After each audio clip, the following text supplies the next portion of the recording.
Welcome to the Iron Ridge Outdoors channel. OdenWolf, they just sent me one of their new knives to test out, called the Sow Catcher.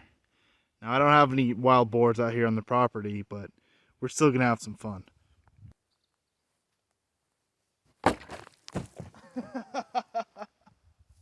My hand just sunk into that. Awesome. Alright, let's try a slash here.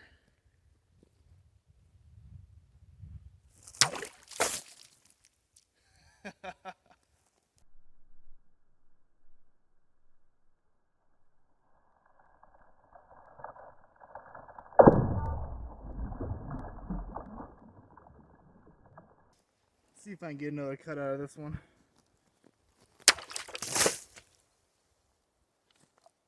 Nice. So this bottle here has got a bit thicker skin.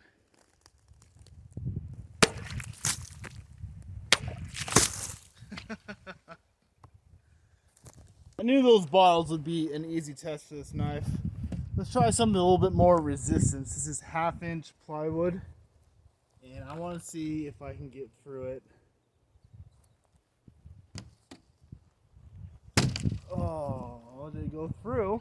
It did go all the way through. Let's see if I can get it to go a little deeper. There it goes.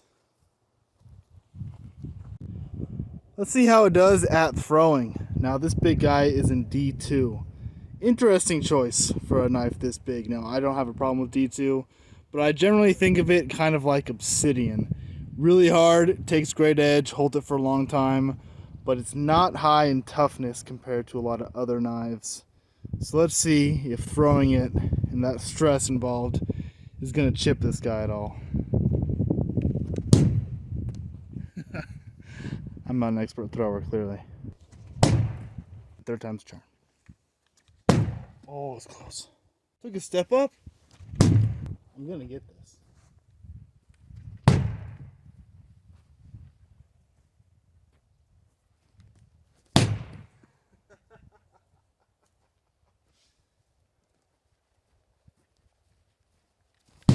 Oh.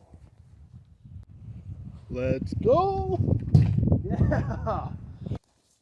All right, enough goofing off. Let's go really take a look at this knife. OdenWolf always ships their knives in these cool boxes. Taking a look on the Sow Catcher itself. What a cool sheath. I actually really like this one. Plain, simple kydex, multiple spots for belt, other attachments. It's got a nylon belt loop to carry it in a dangle position with additional retention here. And also has that nice snap retention that kydex is known for. Sheath on this knife is excellent. Let's take a look at the knife itself. Very Roman Gladius inspired blade here with the leaf shape. Reminds me of Sting from Lord of the Rings, doesn't it? It's a good looking blade, and it's pretty big. Overall length of the blade itself, 9 inches. And you're probably about 14 inches overall. It's cool. It's got relatively shallow bevels on this blade stock. Let's get a quick measurement of thickness here. There's that. I actually think it's nice. They could have gone thicker here, and I think it would have been a mistake. The knife is relatively lightweight. It feels really nice in hand. Easy to swing, easy to stab. And when it's on your belt, it doesn't just weigh you down. So I'm glad they didn't go with some thicker stock. It feels really good. I think my favorite part about this knife is actually the handle. It doesn't look anything special, but it's very, very comfortable in hand, and it provides a lot of traction. I was somewhat concerned about the TPE, the plastic, being just slippery in general, but they've got this diamond checkering on the flats that provides a lot of grip. The serrated pattern here on the front and back of the handle is nice. I actually prefer the diamond pattern and wish it was continued on these sides because it gives a lot more traction. However, overall, a really, really comfortable handle with no hot spots. It just feels nice in hand. It gives a lot of confidence. Easy to swing, easy to stab.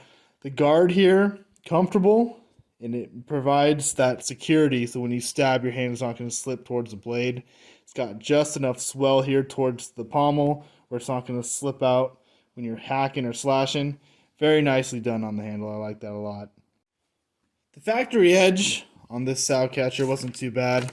Here's some paper. Down here hasn't been used at all, and you can see that it will cut nicely through paper. It's not shaving sharp. Their W series knives had a better edge from the factory. So you can see it's struggling through the paper there. It's not shaving sharp. And I think that has to do with two key factors. One, D2 is simply harder to sharpen than the 440C they're using in their W series knives. And then two, if you'll notice, this is a recurve section here. So if you're using a sharpener that's flat, let's say for example you've got some diamond plates and you're trying to get access to there, it's really restricted. Let's see if I can get that on camera. Anyways, you can see how you wouldn't be able to just run this across your diamond plate. In fact, if this is all you have, you kind of need to get access through just a corner there. Not ideal, and it just makes for a difficult to sharpen edge. That's why generally I don't actually prefer recurves. Even though they have that accelerated cutting capability, sharpening them can be a bit of a bear. Now, as far as edge retention goes, here at the tip, let's see what happened. Now you saw everything this knife went through today. This was brand new.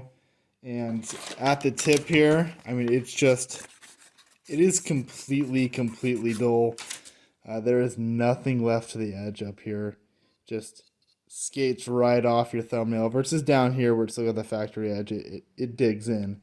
So D2, even though it's a very hard steel and it's got great edge retention, you stab it into a plywood a few times and it's going to kill your edge, absolutely.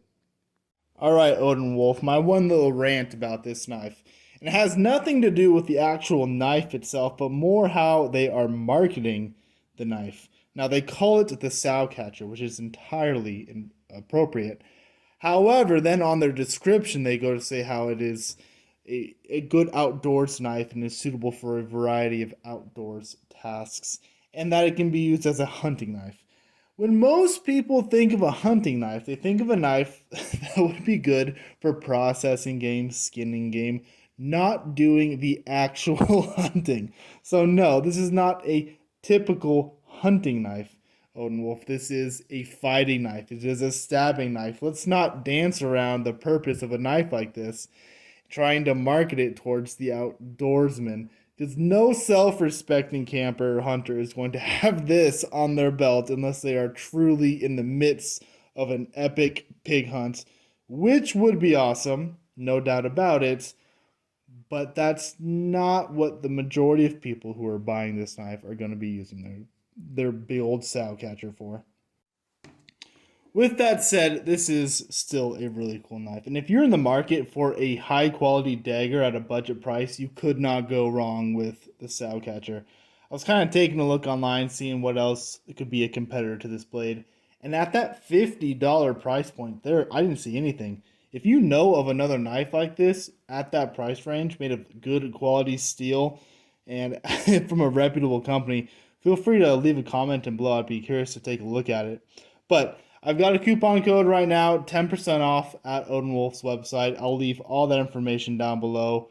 Thank you for watching, guys. This is a ton of fun. I mean, it's nice to take a knife like this, actually use it in ways that you don't typically use a knife, hacking and slashing and throwing it, and know that at the end of the day, you're still going to have a really high quality knife ready for more action. This was fun. Take care, guys. Thanks for watching.